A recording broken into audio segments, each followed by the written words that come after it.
نحمده ونصلي على رسوله الكريم اما بعد۔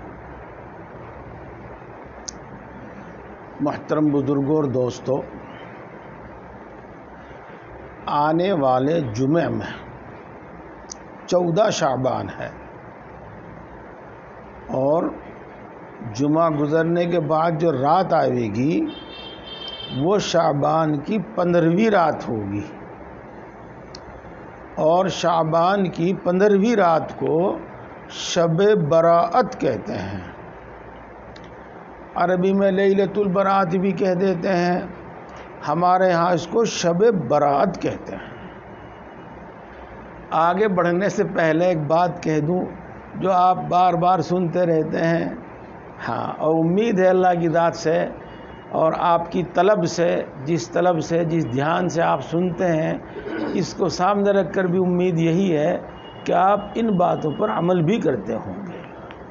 وہ کیا کہ اسلام میں جو الفاظ استعمال کیے جاتے ہیں، اسلامی مذہبی دینی باتیں بیان کرنے کے لیے جو الفاظ استعمال کیے جاتے ہیں، ان الفاظ کو بھی یاد کرو اور ان الفاظ ہی کو صحیح استعمال کرو۔ مثال کے طور پر یہ صحیح لفظ ہے شب براءت، اسے ہم کیا کہیں؟ سبرات۔ یہ تو دیکھو، کوئی مسلمان تو آپ پر شاید نہ ہنسے، لیکن پڑھا لکھا ہندو بھی آپ پر ہنسے گا، اور اس معنی کر زیادہ ہنسے گا کہ دیکھو مسلمان ہے اور کیا کہہ رہا؟ سبرات۔ یہ بات ہم پر گزر چکی۔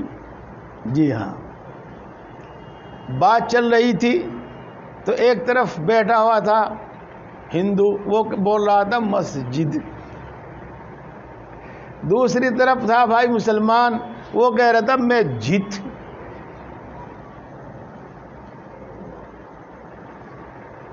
تو وہ جو تھا ادھر پڑھا لکھا تھا، وہ کہنا مولوی صاحب یہ لفظ مسجد ہے یا مسجد ہے؟ میں نے کہا نہیں بھائی مسجد ہے۔ یہ تو الفاظ صحیح بولنے چاہیے۔ یہ خیر چلو، تو اس کو شب برات کہتے ہیں۔ اب شب برات سے پہلے، اس سے بھی پہلے میں اب کچھ بات آپ کے سامنے پیش کروں، اور انشاءاللہ اس سے آپ کو بہت فائدہ ہوگا، بہت دور تک کی بات معلوم ہو جائے گی۔ پہلی مثال، اب ہم نے عشاء کی نماز پڑھی، 4 رکعات فرض پڑھے، اگر کوئی 3 پڑھنے لگے تو نماز نہیں ہوگی، اور اگر کوئی 5 پڑھے تو بھی فرض نماز نہیں ہوگی۔ ہاں، بات دراصل یہ ہے کہ دین میں جو حد متعین کی گئی ہے اس حد کا لحاظ رکھنا ضروری ہے۔ اس سے پیچھے رہ گئے تو کمی ہو گئی، اس سے آگے بڑھ گئے تو زیادتی ہو گئی۔ یہ باتیں آتی تو رہتی ہیں۔ دیکھو، 3 مرتبہ تمام اعضاء کا دھونا سنت ہے، اور 4-5 مرتبہ دھونا وہ فضول خرچی اور اسراف ہے، گناہ میں داخل ہے۔ دیکھو، اب ان مثالوں سے آپ کو بات سمجھ میں آ گئی ہوگی۔ اور ایک اور سنو جی، آپ مثال ہی سنو، وہ بھی اس سے بھی بات بہت اچھی طرح سمجھ میں آئے گی۔ ہمارے سامنے بالٹی رکھی ہوئی ہے، کنوں تک دودھ سے بھری ہوئی ہے، لبالب دودھ سے بھری ہوئی ہے، اس میں 1 لوٹا پانی ڈالا گیا، تو 1 لوٹا پانی اس میں اس وقت سماوے گا جب اس میں سے 1 لوٹا دودھ نکل جاوے گا، اور اگر ہم اس میں دوسرا لوٹا بھی ڈال دیں اور تیسرا لوٹا بھی ڈال دیں اور ڈالتے ہی رہے تو اس میں پانی ہی پانی ہوگا، دودھ کا نام نہیں ہوگا۔ تو اگر دین میں زیادتی کرتے رہے ہم، زیادتی کرتے رہے تو رفتہ رفتہ دین ختم ہو جائے گا ہمارے اندر سے. جیسے کمی کوتاہی کرنے سے دین ختم ہو جاوے گا، ایسے ہی اس میں زیادتی کرنے سے بھی دین ختم ہو جاوے گا، اور صرف نام باقی رہ جاوے گا. سچا اصلی دین کی حقیقت باقی نہیں رہے گی. جیسا کہ رسول اللہ صلی اللہ علیہ وسلم نے ارشاد فرمایا، لا يبقى من القرآن الا رسم ولا يبقى من الاسلام الا اسم. ایک وقت وہ آئے گا کہ قرآن پاک کے صرف لکھائی اور حروف باقی رہ جائیں گے، نہ ان کو کوئی صحیح پڑھنے والا ہوگا، نہ کوئی ان کو صحیح سمجھنے والا ہوگا، نہ کوئی ان پر عمل کرنے والا ہوگا. اور ایک وقت ایسا آئے گا جس میں صرف اسلام کا نام باقی رہ جاوے گا. اگرچہ اسلام کے نام پر وہ بہت سارے عمل کرتے ہوں گے، لیکن ان کی جان اور ان کی روح ختم ہو چکی ہوگی. یہ کیوں ہو گیا؟ یہ کیوں ہوگا؟ اسی لیے ہوگا جب اس میں کمی کی جاوے گی یا اس میں زیادتی کی جاوے گی. اس لیے میرے دوستو، شب برات آ رہی ہے، تو اس کے بارے میں جو بالکل اصلی بات ہے، اور ہم آپ دونوں دیہات کے رہنے والے ہیں اور کیرالہ بھی دیہات سے ہی ہے، تو جو بالکل اصلی بات ہے، دیکھو وہ جاننی چاہیے تاکہ ہم اس پر عمل کریں. اگر تھوڑا بھی کریں تو اللہ کی طرف سے کچھ ملے تو صحیح. ہم نے ساری رات ماتھا رگڑا اور کچھ بھی کیا اور اللہ کی طرف سے ہو گئی اور پکڑ، پھر کیا ہوگا جی؟ یہ ہے معاملہ. اس لیے بالکل اصل اور جو بالکل حقیقت ہے وہ جاننی چاہیے، اور اسی کے مطابق اس حد میں رہ کر پھر ہمیں عمل کرنا چاہیے. تو دوستو، پہلے میں جو ہمیں نہیں کرنا چاہیے چند بات وہ بتاتا ہوں، اور وہ بات اس لیے بتاتا ہوں تاکہ ان کی برائی دل میں بیٹھ جاوے اور ہم ان کو غیر ضروری چیز سمجھنے لگے اور ان کو چھوڑ دیں. اس کے بعد اگر ہم تھوڑا بھی عمل کریں گے نا، انشاءاللہ العزیز نفع دے کے جائے گا. اور اگر ہم نے وہ برائیاں کی اور عبادت بھی کی، نیک کام بھی کیا، تو پھر تم جانو ہو کہ گندا اور صاف جب مل جاتا ہے تو دونوں گندے ہو جاتے ہیں. حلال حرام جب مل جاتا ہے تو دونوں حرام ہو جاتے ہیں. اگر پورا عذاب بھی نہ ہوا تو ثواب بھی نہیں ملے گا. یہ تو دیکھو دوستو، ایک بات تو یہ ہے کہ اس رات کی فضیلت تو ہے حدیث پاک میں، اور 6 یا 7 طریقوں سے یہ حدیث موجود ہے کتاب میں. ابن ماجہ میں حدیث کی صحیح 6 کتابیں جو ہیں ان میں تو کوئی حدیث موجود نہیں ہے. یہ ابن ماجہ، جس کو بہت سے حضرات حدیث کی 6 صحیح کتابوں میں شامل نہیں کرتے، اس میں ہیں یہ. اور بھی اگر کسی میں ہوگی تو مجھے اتنی معلومات ہے، یاد اتنا ہی ہے مجھے اس وقت. بہرحال، اور یہ حدیث جو ہے نا ضعیف حدیث ہے، ضعیف اور کمزور حدیث ہے. اب حدیث ہم سنتے رہتے ہیں، اور آج کمزور حدیث بھی سن لیا، ضعیف حدیث بھی سن لیا. ہاں، یہ بھی میں بتاؤں گا آپ کو، یہ بھی بتاؤں گا. بہت سارے حضرات نئے بھی ہیں وہ، ورنہ ہاں تو کچھ نہ کچھ سنتے ہی رہتے ہیں آپ حضرات. دیکھو، رسول اللہ صلی اللہ علیہ وسلم کی حدیث جو آپ نے فرمایا اس کو حدیث کہتے ہیں. اس کو بیان کرنے میں تمام صحابہ کرام رضوان اللہ تعالی علیہ مجمعین نے بہت احتیاط برتی ہے، بہت احتیاط برتی ہے. اور بعد کے لوگوں نے بھی بہت احتیاط برتی ہے. کتنی احتیاط برتی؟ دیکھو، حکایات صحابہ میں سنا ہوگا آپ نے ایک قصہ. حضرت ابوبکر صدیق رضی اللہ تعالی عنہ نے ایک کتابچہ لکھ رکھا تھا جس میں کچھ حدیثیں تھی کچھ یہ. تو وہ اپنے فائدے کے واسطے وقت ضرورت ان کو دیکھنے کے واسطے رکھی تھی. وہ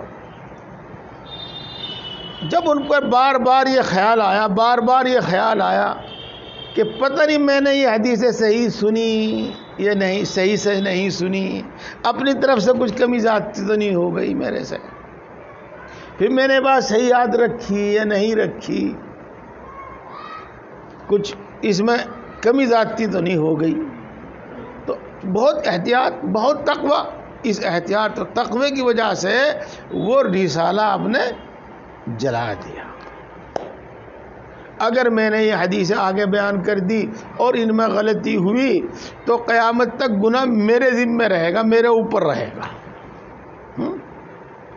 یہ آپ کو معلوم ہے حضرت ابو ہریرہ رضی اللہ تعالی عنہ سے سب سے زیادہ حدیثیں روایت کی گئی ہیں, اور وہ اس کی وجہ بھی بتاتے ہیں. آج نہیں بتاتے ہیں اس کی وجہ, پھر بتائیں گے کبھی. وہ رسول اللہ صلی اللہ علیہ وسلم کے بعد حدیثیں بیان کرتے تھے اسی طرح کثرت سے.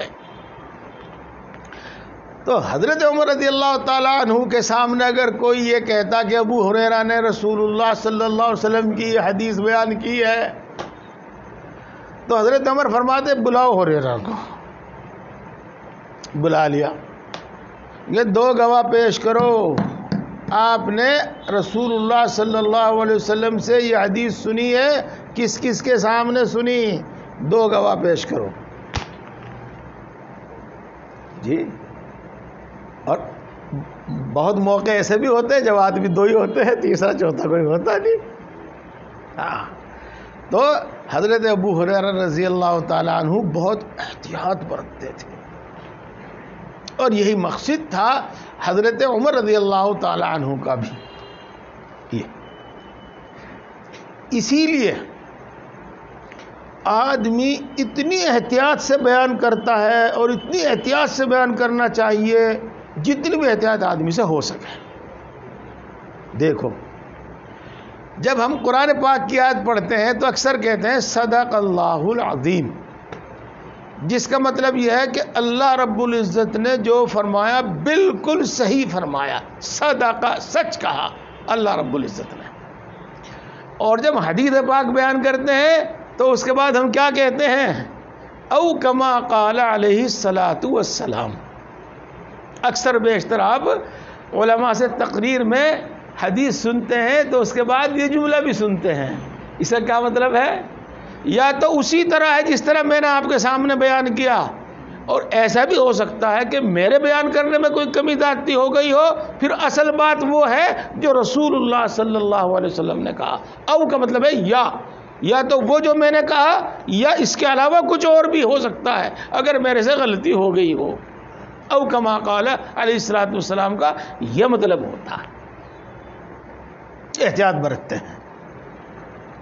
پھر سننے والوں میں بھی بڑی احتیاط. حضرات صحابہ تو رسول اللہ صلی اللہ علیہ وسلم کی خدمت میں موجود رہتے تھے, وہ تو جو سنتے تھے ڈائریکٹ رسول اللہ صلی اللہ علیہ وسلم سے سنتے تھے, اور بیان کرتے تھے کہ مجھے رسول اللہ صلی اللہ علیہ وسلم سے بات سنی ہے میں نے. یہ بات اگر تابعی ہے, جس کا مطلب یہ ہے کہ اس نے رسول اللہ صلی اللہ علیہ وسلم کو نہیں دیکھا, تو وہ حدیث یوں نہیں بیان کرتا کہ رسول اللہ صلی اللہ علیہ وسلم نے یہ فرمایا, بلکہ وہ یہ کہتا ہے کہ فلاں صحابی نے مجھے یہ بتایا کہ رسول اللہ صلی اللہ علیہ وسلم نے ایسا فرمایا.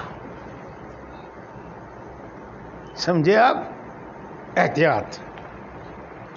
اور تابعی کے بعد ہے تبع تابعین, یعنی جنہوں نے صحابہ کو نہیں دیکھا. تابعی کہتے ہیں جنہوں نے صحابہ کو دیکھا, اور تبع تابعین جنہوں نے صحابہ کو نہیں دیکھا.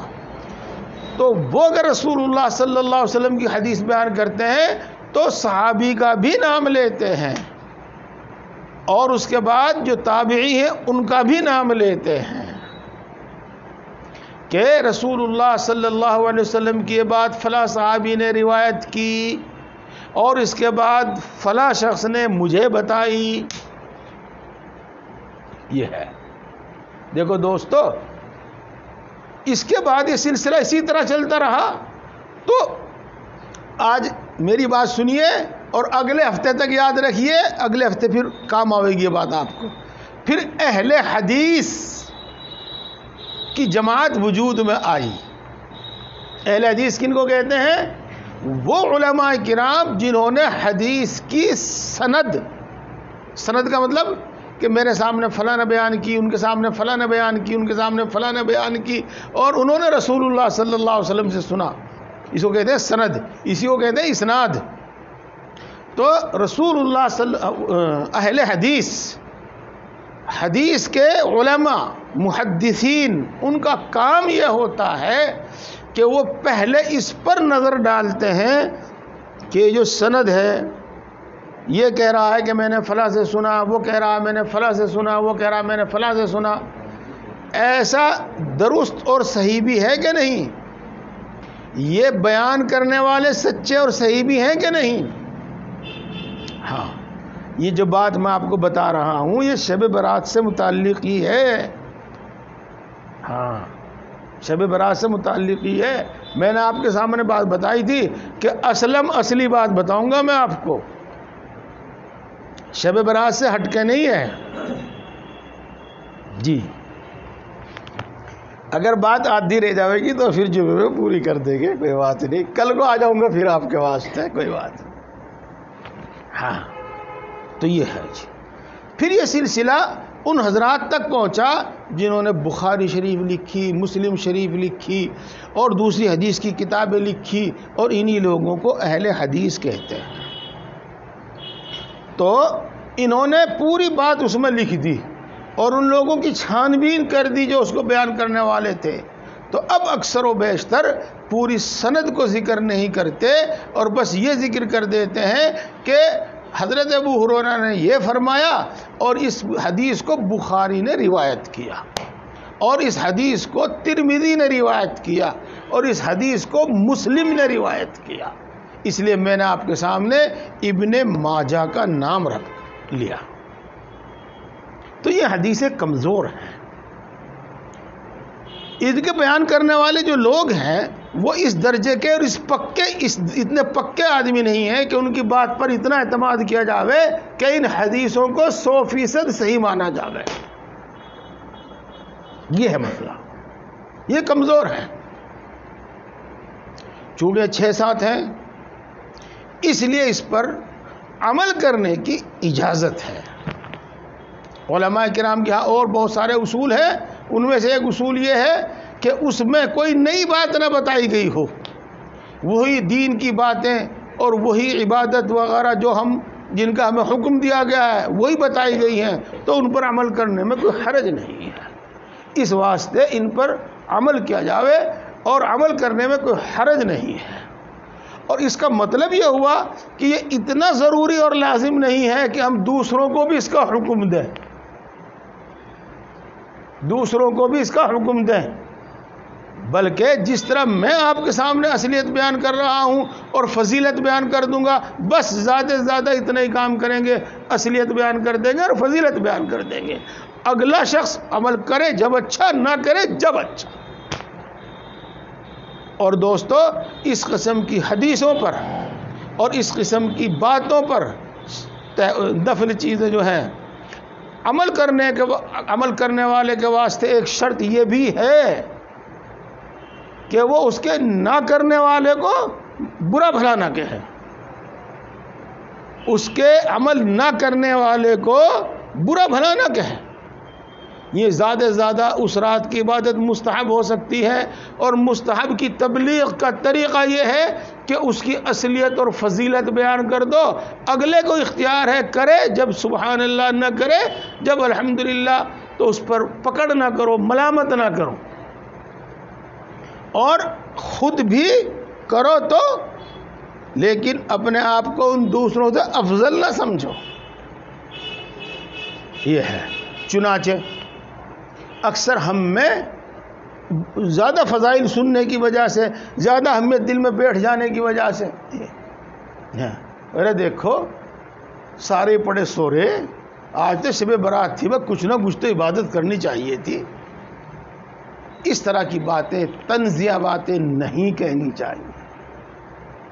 چاہیے کہ شب برات سے پہلے وہ کتاب پڑھو، اس کی فضیلت بتاؤ، اس کی فضیلت سنو، اس کی فضیلت سناؤ، اور پھر اس میں عبادت کے حکم کا جو درجہ ہے اس درجے کے مطابق عبادت کرو.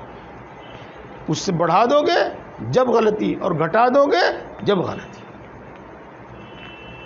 یہ ہے. چلیے بات آگے چلتے ہیں. اب یہ جو شب برات ہے، اس سلسلے میں کچھ حدیثیں جو ہیں آپ کو بتائی گئی ہے، تو ان کی روح سے یہ معلوم ہوتا ہے کہ رسول اللہ صلی اللہ علیہ وسلم نے اس رات میں جا کر عبادت کرنے کی فضیلت بیان فرمائی ہے. اور دو باتیں خاص طور سے ارشاد فرمائی ہیں. نمبر 1 کہ یہ رات مغفرت کی رات ہے. یہ رات مغفرت کی اور بخشش کی رات ہے. ایک تو یہ بات بیان فرمائی. اور براءت کیا ہے نا، شب برات، براءت کے معنی ہے بری ہونا. جیسے کوئی شخص مقدمے میں پھنسا ہوا ہو اور عدالت اس کو بری کر دیتی ہے، باعزت بری کر دیتی ہے کہ یہ جرم اس پر ثابت نہیں ہوا، اس کے لیے کوئی سزا نہیں ہے. تو اللہ تبارک و تعالیٰ کے یہاں چاہے جرم بھی ثابت ہو گیا وہ، لیکن پھر اللہ تعالیٰ فرماتے ہیں چلو ہم نے اس کی سزا معاف کر دی. اسی کا نام ہے مغفرت، اور یہی معنی ہے براءت کا، بری ہونا، بری ہو جانا. مغفرت اور ہونا، گناہوں سے، جرم سے بری کر دیا گیا اس کو، اس کی سزا معاف کر دی گئی. تو اس رات میں ایک تو فضیلت بیان کی گئی ہے کہ مغفرت ہوتی ہے، اور بہت بڑی تعداد میں اللہ رب العزت اس رات لوگوں کی مغفرت فرماتا ہے. ایک قبیلہ تھا عرب کا، مشہور قبیلہ، اور وہ عرب کے قبیلوں میں سب سے زیادہ بکریاں پالنے والا تھا. تو اس قبیلے کی بہت ساری بکریاں، ان کا نام لے کر رسول اللہ صلی اللہ علیہ وسلم نے ارشاد فرمایا کہ اتنے لوگوں کی مغفرت کرتا ہے اللہ تعالیٰ جتنے بنو بکر کی بکریوں کے بال. ایک بکری کے بال نہیں معلوم کتنے ہیں، اور ریوڑ کا تو کیا پتہ چلے گا، اور پورے خاندان کے ریوڑ کی بکریوں کا بالوں کا کیا انداز ہوگا. بس مطلب ان سب کا وہی ہے جو عرض کیا میں نے کہ کثرت سے بڑی تعداد میں، بہت تعداد میں اللہ رب العزت اس رات میں لوگوں کی بخشش اور مغفرت فرماتا ہے. یہ جتنی بھی حدیث اس سلسلے میں بیان کی گئی ہیں ان سب کا حاصل خلاصہ یہی ہے.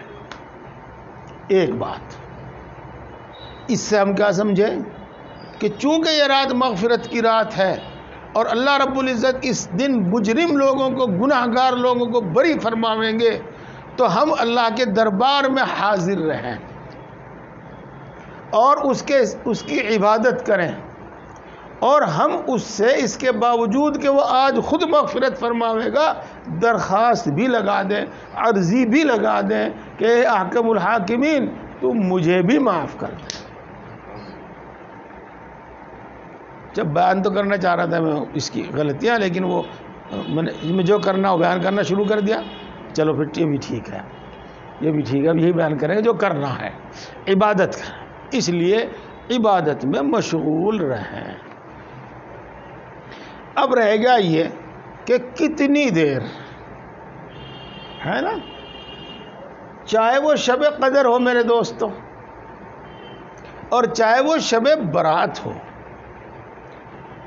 تو ان راتوں میں جو عبادت کی جاتی ہے اس کا یہ مطلب ہرگز نہیں ہے کہ آدمی صبح صادق تک عبادت میں ہی لگا رہے.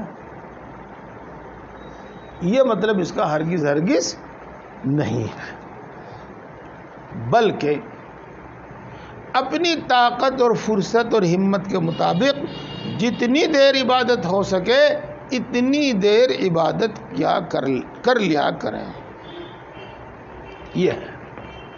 اور خاص طور سے اس رات میں مغرب کی نماز جماعت سے پڑھیں، عشاء کی نماز جماعت سے پڑھیں، فجر کی نماز جماعت سے پڑھیں، چونکہ ایسا کرنے والوں کے بارے میں رسول اللہ صلی اللہ علیہ وسلم کی طرف سے یہ خوشخبری سنائی گئی ہے کہ ایسے لوگوں کو بھی رات بھر عبادت کا ثواب ملتا ہے. تو اگر ہم نے اور کچھ بھی نہیں کیا، مغرب اور عشاء یہ بھی رات کی نماز ہے، دونوں اول رات کی یہ نماز جماعت سے پڑھ لی. پھر فجر کی اگرچہ وہ اگلے دن صبح صادق کے بعد پڑھی جاتی ہے، لیکن وہ رات ہی میں بھی شمار ہوتا ہے، جیسے دن ہے ایسے رات میں بھی شمار ہوتا ہے وہ. اس لیے جب مغرب اور عشاء اور فجر دونوں نمازیں وہ یہ تینوں نمازیں جماعت سے پڑھے گا تو گویا کہ ساری رات اس نے عبادت کی، تو وہ بھی اس رات کی فضیلت سے محروم نہیں رہے گا. اب اس کے بعد آپ خود ہی سمجھ گئے ہوں گے کہ جتنا گڑ گیرو گے اتنا میٹھا ہوگا. بھائی مغرب سے عشاء تک آپ نے عبادت کر لی، رات کی عبادت شمار ہوئی. عشاء کی نماز پڑھ جاؤ، صبح کو روزہ رکھو گے رکھ لیو، نہیں رکھو گے اپنے کام پہ جائیو، کام کی ناغہ بالکل نہ کریو. اور اس کے بعد آپ مغرب کے بعد عشاء کے درمیان نہیں عبادت کر سکتے تو عشاء کے بعد کرو عبادت. 1 گھنٹہ کرو، 2 گھنٹہ کرو، جتنی دیر آرام سے اطمینان سے کر سکتے ہو اتنی دیر عبادت کرو. تھکے ہوئے ہیں اور عشاء کے بعد بھی عبادت نہیں کر سکتے تو پڑھ کے سو جاؤ، کوئی دقت والی بات نہیں ہے. روزانہ آپ مثلاً 4:30 بجے اٹھ کر تہجد پڑھا کرتے تھے، آج گھنٹہ 1.5 گھنٹہ 2 گھنٹہ پہلے اٹھ جانا.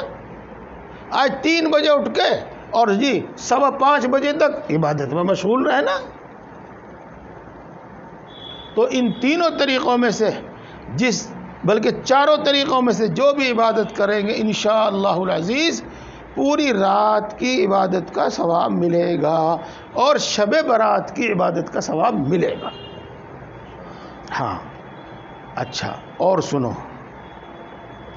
شب برات کے بارے میں کتابوں میں اور وہ جو آتے ہیں نا، بس کو اور نہیں کچھ کہتا، یوٹیوب پہ جو مولانا صاحب اچھلتے رہتے ہیں، روتے رہتے ہیں، کودتے رہتے ہیں ایسے مولانا جو بہت سارے ہیں، ان کی بالکل نہ سنیو، ان کی بالکل نہ سنیو. احتیاط نہیں ہے ان کے بیان کرنے میں، سب کا سن کر دیکھ رکھا. کچھ ہیں بس 1-2. ہاں تو کیا کرنا؟ اپنی عبادت کرنا، اور اگر ممکن ہو جگہ ہو آپ کے پاس اپنے گھر میں عبادت کرنا. مسجدوں میں مجمع مت لگانا، یہ نفل عبادت ہے اور نفل عبادت کا ثواب اپنے گھر میں زیادہ ہے اور نفل عبادت کرنے کا حکم اپنے گھروں میں دیا گیا ہے. ہاں گھر میں کوئی ایسی تنہائی کی جگہ نہیں ہے، یکسوئی کی جگہ نہیں ہے، اور آپ مسجد میں آ کر عبادت کرنا چاہتے ہیں تو ٹھیک ہے، الحمدللہ، کوئی حرج کی بات نہیں. لیکن نفل عبادت کا زیادہ ثواب گھر پر ہے. اور اپنے اپنے طور پر کوئی مسجد میں آ کر عبادت کرے اور سینکڑوں لوگ مسجد میں عبادت کر رہے ہیں تو ٹھیک ہے، کوئی حرج کی بات نہیں. لیکن اسے بھی بلا لو، اسے بھی بلا لو، چلو مسجد میں عبادت کریں گے، آ جاؤ مسجد میں نفلیں پڑھیں گے، تو ایسا نہیں کرنا چاہیے. یہ پھر ممانعت کے حد میں داخل ہو جاتا ہے. اس لیے تنہائی میں عبادت کریں، اور جو بھی عبادت کرے تنہا کرے. کوئی نفل نماز کی جماعت وغیرہ کچھ نہیں، تہجد کی بھی جماعت نہیں، نہ شب قدر میں نہ شب برات میں. اور اس رات میں کوئی خاص نماز، کوئی خاص عبادت مقرر نہیں. 4 رکعت پڑھو، پہلی میں فلاں سورت پڑھو، دوسری میں فلاں سورت پڑھو، تیسری رکعت میں فلاں سورت پڑھو، چوتھی میں فلاں پڑھو، ایسا کچھ نہیں ہے دوستو، ایسا کچھ نہیں ہے. اس رات کی کوئی خاص عبادت نہیں ہے. یہ طے شدہ بات ہے۔ اب کیا کرنا عبادت میں؟ نفلیں پڑھو، قرآن پاک پڑھو، ذکر کرو، دعا کرو،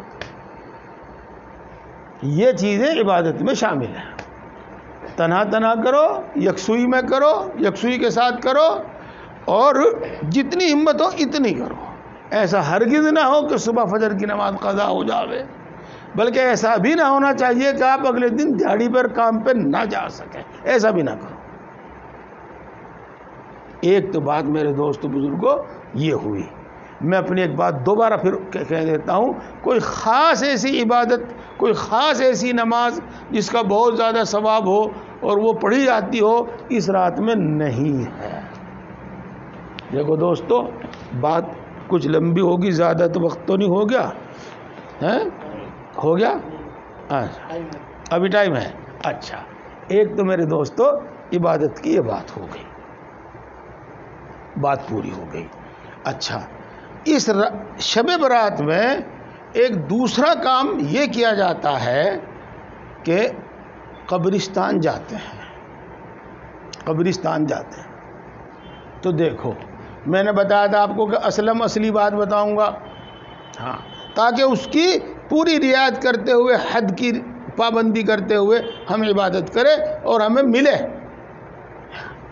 رسول اللہ صلی اللہ علیہ وسلم ہجرت کے بعد مکہ مکرمہ میں 10 سال رہے،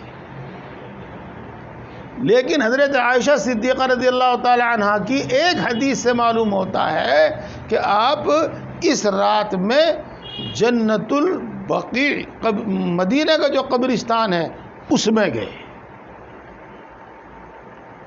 یہ نہیں کہ رسول اللہ صلی اللہ علیہ وسلم ہر سال جاتے ہوں، ایسا کچھ ثابت نہیں ہے۔ علماء حدیث، اہل حدیث، یہ ہم ہیں اہل حدیث،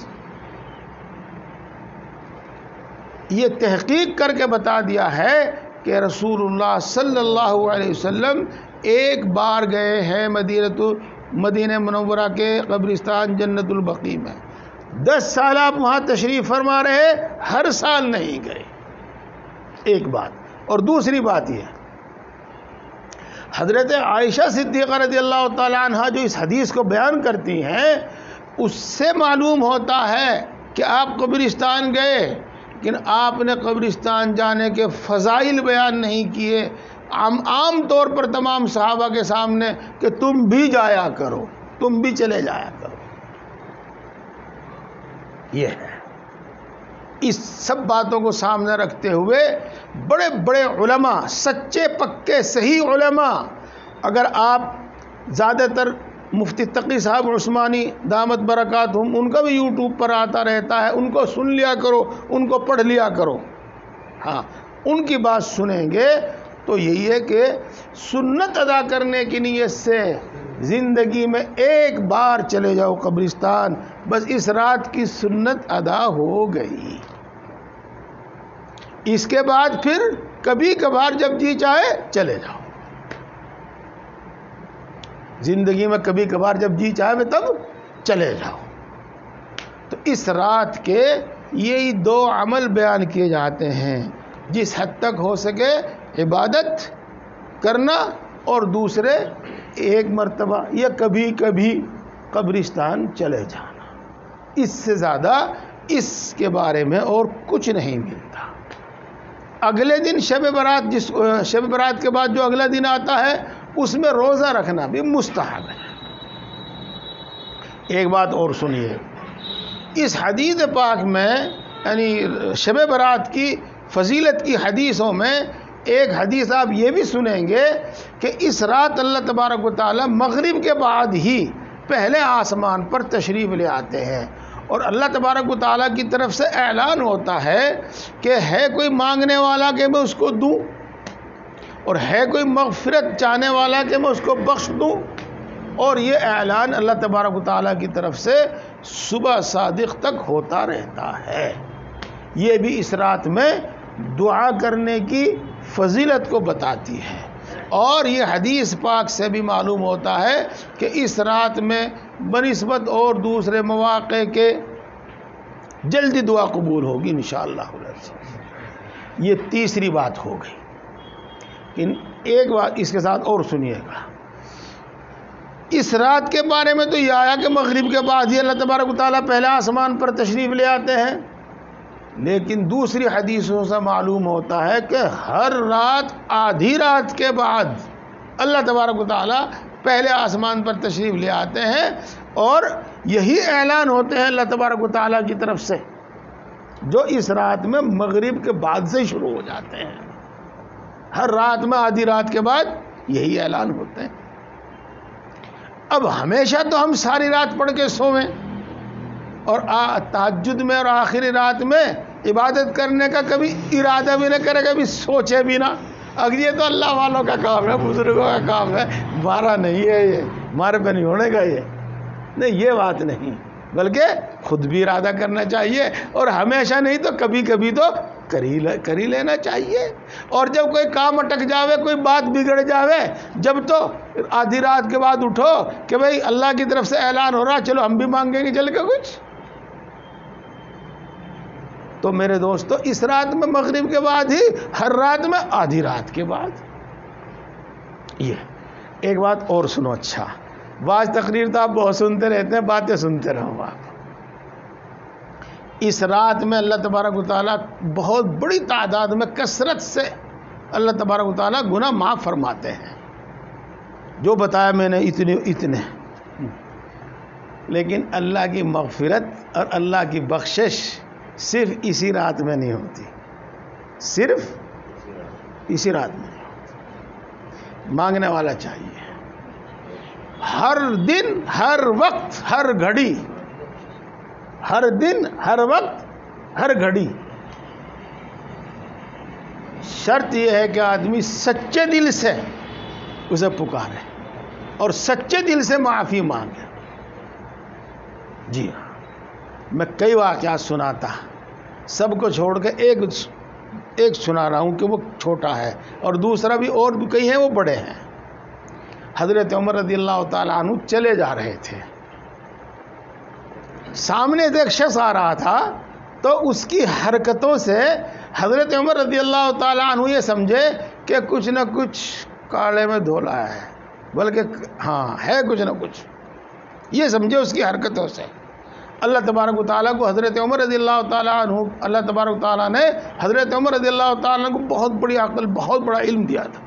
یوں فرمایا تھا اللہ کے رسول صلی اللہ علیہ وسلم نے، لو کان بعدی نبی لکان عمر، میں آخری نبی ہوں، میرے بعد کوئی نبی نہیں آئے گا، اگر کوئی نبی آنے والا ہوتا تو میرے بعد اللہ تعالیٰ عمر کو نبی بنا کر بھیجتے۔ تو انہوں نے دیکھا کہ ایک شخص آ رہا ہے اور اس کی حرکتوں سے اندازہ کیا کہ کسی جرم اور قصور میں مبتلا ہے۔ یہ اب بھاگ بھی نہیں سکتا تھا، ہاں وہاں تو دروں سے خبر لی جاتی تھی، جی ہاں 3 طلاق دینے والے کو بھی درے لگتے تھے، تو دروں سے خبر لی جاتی تھی وہاں سے۔ تو خیر وہ بھاگ بھی نہیں سکا اور چلتا بھی رہا، اور اس نے سوچا کہ دیکھو آج تو پھنس گیا، آج عمر کے دروں سے بچانے والا کوئی نہیں مجھے۔ تو اس نے دل ہی دل میں اللہ تبارک و تعالیٰ سے دعا کی، اے اللہ آئندہ نہیں کروں گا، پکی توبہ کرتا ہوں، سچی توبہ کرتا ہوں، آئندہ نہیں کروں گا، آپ مجھے معاف فرما دیجئے اور عمر کے دروں سے، عمر کی سزا سے میری جان بچا دیجئے۔ وہ یہ دعا کرتا رہا، چلتا رہا۔ اب اس کے قدم نہیں لڑکھڑا رہے تھے، یہ بھی سنو میرے دوستو، اب اس کے قدم نہیں لڑکھڑا رہے تھے، اب اس کی زبان نہیں لڑکھڑا رہی تھی عمر کے خوف کی وجہ سے۔ کیوں؟ دعا قبول ہو چکی تھی، مغفرت ہو چکی تھی، دل مطمئن ہو چکا تھا، اس لیے بڑے اعتماد کے ساتھ، بڑے اطمینان کے ساتھ وہ عمر کی طرف چلتا رہا۔ جب قریب آیا تو حضرت عمر رضی اللہ تعالی عنہ نے پوچھا کیا لے رہے ہو؟ جی دودھ ہے، دودھ ہے۔ حضرت عمر رضی اللہ تعالیٰ عنہ نے فرمایا دودھ تو چھپانے کی چیز نہیں، تمہیں چادر میں کیوں چھپا رہے ہو اس کو؟ ہاں، تو اس شخص نے کہا، یہ اس کی زبان سے نکلا، اللہ نے کہلوایا کہ ہاں جی گرم دودھ ہے، اس لیے ہاتھ پھونک رہے تھے تو کپڑے میں لپیٹ کے چادر میں کر کے ہاتھ میں پکڑ لیا۔ یہ حضرت عمر رضی اللہ تعالیٰ عنہ کا قیافہ غلط نہیں تھا، باقی کچھ کالے میں دھولا تھا، اس لیے کہا نکال کر دکھاؤ۔ تو جب اس کو نکال کر دکھایا تو واقعی اس بوتل میں گرم گرم دودھ تھا، حالانکہ اس میں شراب تھی، اور اس شراب کی وجہ سے عمر کو دیکھ کر اس کے قدم لڑکھڑائے تھے، اس کے چہرے پر خوف و ہراس کے اثرات ظاہر ہوئے تھے، لیکن اس سچی توبہ کی وجہ سے اور اس دعا کی بنا پر اللہ تبارک و تعالیٰ نے اس شراب کو دودھ میں بدل دیا، اور وہ توبہ کر کے اللہ کا کتنا مقبول بندہ ہو گیا۔ اس کی زبان سے جب یہ نکلا کہ گرم ہے تو اتنی دیر میں وہ دودھ گرم بھی ہو گیا۔ تو میرے دوستو، یہی نہیں کہ اسی رات میں سب بخششیں ہوں گی، پھر بخشش کا دروازہ بند ہو جائے گا، نہیں، بلکہ مغفرت کی دعا تو، بخشش کی دعا تو ہمیشہ ہر وقت کرنی چاہیے، اس رات میں بھی کرنی چاہیے۔ بلکہ صحیح بات تو یہ ہے کہ اول تو گناہ ہونا، اور اگر ہو گیا تو فوراً توبہ کر لینی چاہیے، بلکہ صلاۃ التوبہ پڑھ کر دعا کر لینی چاہیے، توبہ کر لینی چاہیے، صلاۃ التوبہ پڑھ کر دعا کر لینی چاہیے، اللہ اس گناہ کو معاف کرتے ہیں۔ تو میرے دوستو، یہ چیزیں ہیں۔ اب میں اور بس اشارے کر کے بتاؤں گا۔ حدیث پاک میں آتا ہے کہ اس رات میں مغفرت مانگنے کے باوجود ماں باپ کے نافرمان کی مغفرت نہیں ہوتی۔ اسی حدیث میں آتا ہے کہ اس رات میں بھی مغفرت مانگنے کے باوجود شراب پینے والے کی مغفرت نہیں ہوتی جب تک وہ الگ سے شراب سے توبہ نہ کر لے، اور اس رات میں بھی مغفرت مانگنے کے باوجود بھی جو دل میں دوسروں کی طرف سے کینہ رکھتا ہے اس کی مغفرت نہیں ہوتی جب تک وہ اس گناہ سے بھی پکی توبہ نہ کر لے۔ یہ ہے، اس گناہ سے پکی توبہ نہ کر لے۔ اسی طریقے سے جو شخص کینہ بھی رکھتا ہے اور جس کو عربی میں کہا جاتا ہے قطع تعلق، یعنی سلام کلام بھی بند کر دیتا ہے، یہ تو اس رات میں شب برات میں اس کے مغفرت مانگنے کے باوجود، ایک تو عام مغفرت ہے اور ایک مغفرت مانگنا ہے، اس کے باوجود بھی مغفرت نہیں ہوتی جب تک وہ اس گناہ سے بھی پکی توبہ نہ کر لے اور اس سے بول چال شروع نہ کر دے۔ یہ تو میرے دوستو، اس کا مطلب یہ ہوا، دیکھو کہ اپنے اعمال پر، اپنی عادتوں پر، اپنے طور طریق طرز عمل پر نظر ڈالو جی، اور خاص طور سے یہ چند گناہ جو میں نے آپ کو بتائے ہیں، بڑے بڑے گناہ، ان سے پکی سچی توبہ کرو، اور پھر اللہ تبارک و تعالیٰ سے عام طور سے اپنے تمام گناہوں سے مغفرت مانگو، انشاءاللہ معاف ہو جاؤ۔ ایک کوئی یوں کہنے لگے، عجیبہ گناہ تو یہی ہیں، انہی میں واسطے توبہ کرنی، انہی کے واسطے آپ نے کہہ دیا کہ توبہ کر لو، پھر آگے بخششی کہیں گی ہوگی نہیں، کیا جاوے گا آگے؟ پھر کہنے والے کہیں میرے بھائی ہیں، چلو چلو، ہم اور آپ تو ایک گناہگار قسم کے امتی ہیں، انبیاء کرام علیہ السلام اور انبیاء کرام علیہ السلام میں بھی سب سے بڑا مرتبہ رکھنے والے، تمام انبیاء کے سردار، تمام انبیاء کے امام آخری نبی حضرت محمد مصطفیٰ صلی اللہ علیہ وسلم اللہ تعالیٰ قرآن پاک میں بار بار فرماتے ہیں کہ ہم نے تو چلو معاف کر دیا، ہم نے معاف کر دیا، لیغفر لک اللہ ما تقدم من ذنبک وما تاخر ویتم نعمتہ علیک ویہدیک صراطا مستقیما، جس کا حاصل یہ ہے میرے بھائی کہ درجہ بدرجہ اعمال، نیک اعمال بھی بہت ساری کوتاہیاں نیک اعمال میں ہو جاتی ہیں، اور گناہ سے بچتے بچتے بھی بہت سارے گناہ ہو جاتے ہیں۔ دیکھو ایک بتاؤں گا میں آپ کو، یہ کر کے میں پھر دو بات اور مجمل اسی کہہ کے ختم کر دوں گا، جس میں میں سب کو تو کہتا نہیں، اللہ کے ولی بھی ہوں گے، ہاں متقی پرہیزگار بھی لوگ ہوں گے، بہت سارے لوگ احتیاط نہیں برتتے اور غیر محرم پر نگاہ ڈالتے ہیں۔ چلو ہم مانتے ہیں کہ وہ جان بوجھ کے نہیں ڈالتے، اچانک پڑ جاتی ہے کسی کے چہرے پہ نگاہ، جان بوجھ کے اگر نگاہ ڈال لی پھر تو گناہ ہے، بڑا گناہ ہے، کبیرہ گناہ ہے، اور اچانک پڑ گئی تو کبیرہ گناہ نہیں، لیکن پھر وہ ارادہ کر کے دیکھنے لگا، اب گناہ ہو گیا۔ چلو پھر ارادہ کر کے بھی نہیں دیکھتا، اب دل میں بار بار تقاضا ہو رہا ہے یار ایک مرتبہ اور دیکھ لو، ہاں ایک مرتبہ اور دیکھ لو، اور بعد ایک مرتبہ کا بھی دھیان نہیں رہتا، اچانک جب نظر پڑتی ہے نا عورت پر، یاد رکھنا اچانک جب نظر پڑتی ہے نا تو شیطان کا اثر اتنا داخل ہوتا ہے کہ وہ بڑھیا نبی ہو جب بھی بہت بڑھیا لگے، اور پھر تقاضا ہو دل میں کہ دیکھ دیکھ دیکھ، یہ ہے تو نگاہ بھی نہیں ڈال لی اس نے، دوبارہ نگاہ اٹھا کے ڈال بھی نہیں رہا، لیکن کبھی ارادہ ہوتا ہے کہ دیکھ، کبھی ہوتا ہے کہ نہیں، یہ کبھی ارادہ ہوتا ہے کہ دیکھ، یہ بھی تو گناہ ہے، اسی پہ پکڑ ہو جاوے جی۔ اللہ تبارک تعالیٰ اس طرح کے اور بہت سارے گناہ سے درگزر فرما دیتے ہیں جن سے آدمی اکثر و بیشتر بچ نہیں پاتا، اور قانونی اعتبار سے حق ہے اللہ تبارک تعالیٰ کو کہ وہ اس پر بھی پکڑ کر لے۔ اس واسطے بڑے بڑے گناہوں سے بچنے کے باوجود بھی اتنے گناہ ہو جاتے ہیں کہ اگر ان پر پکڑ ہونے لگی تو بھائی پھنسے پڑے رہیں گے۔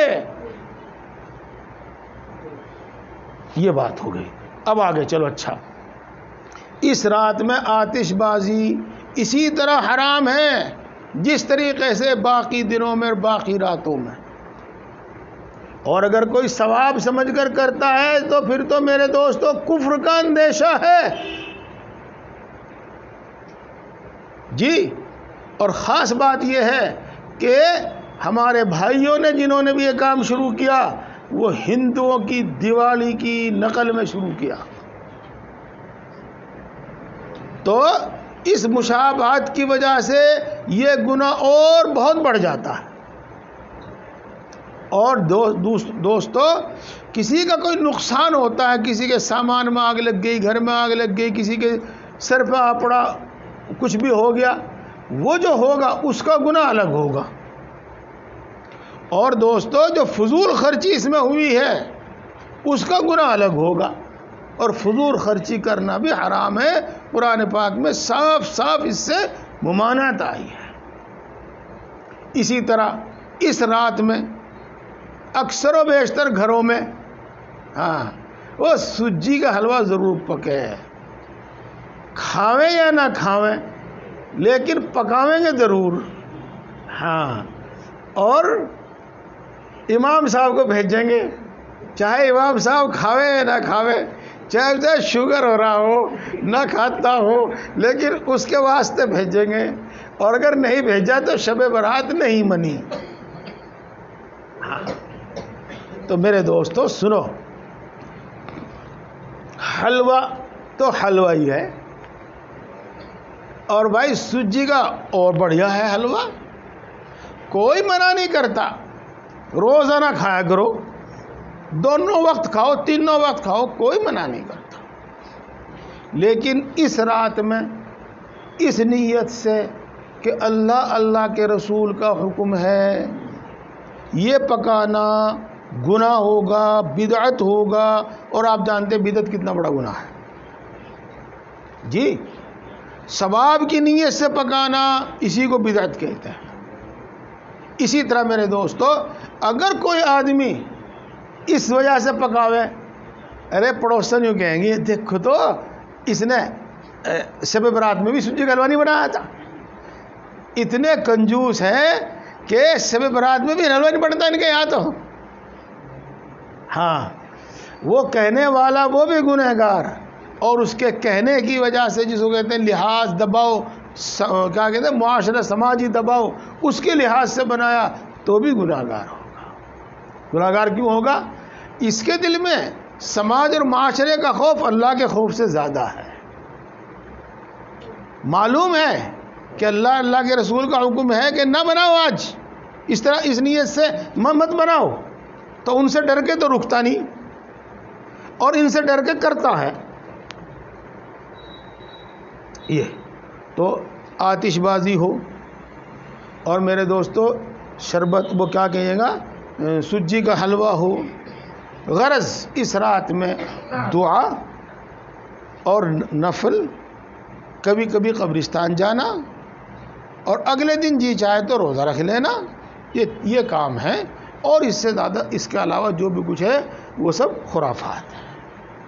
اللہ تعالی ہم کو سب صحیح بات سمجھنے اور عمل کرنے کی توفیق عطا فرمائے۔ الحمدللہ۔